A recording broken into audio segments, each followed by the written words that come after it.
إذا الأمجاد قد عظمت فللأمجاد بانيها ومن يسعى إلى العليا سيدركها. فرعون ضلك دم وحاله وحو كسو غلي با لا يري سفر بو كيميد ودنك دم wuxuu arkay wadan musuqmaasuq lagu wada nool yahay oo nin walba askari walba madax walba meeshuu joogo uu dadka iska dhaco cuno markaas uu fikro boos banaan buu ka eegay wuxuu shaqadee banaan oo qabuuraha banaan buu wuxuu bilaabay qabriga albaabka laga galayo intuu gogol dhigto qof alle qofkii meeyay qabuurta la gelin lacag ka qaado kuwii madax ee ubadkooga ay dhinteen lacag badan buu ka qaadaa ويا تحي لما يدادو لأن ودك النبى قلنا المسوماسو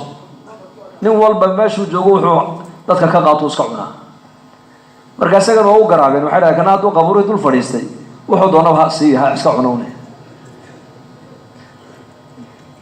ilaa baa la boqorkii dhanay wadanka xukumayay ilmihiisa baa dhintay markuu arkay fircoon madax iyo inta Soomaaliyeed ciidan buu shurtaag isbaaradiisu buu dhigay haye intaasoo lacag wad bixsan weena lama aasay meedka war waa boqorka inankiisa waxa dhintay yeelkadii buu halka ana ka boqoray buu qabuuraha boqorkii waa loo sheegay boqorkii baa warsiya wuxuu doonay waa la siiyo lacag dhan baa loo tuulay markuu boqorku qasrigiisa ku noqday buu fikro wuxuu yiri war ninkii dhanaaye anakoo dalka xakuno oo ciidankii dawladii leh qabuuraha nagaga qaaday cashuurta bal u yeedhay ayaa dartay ninka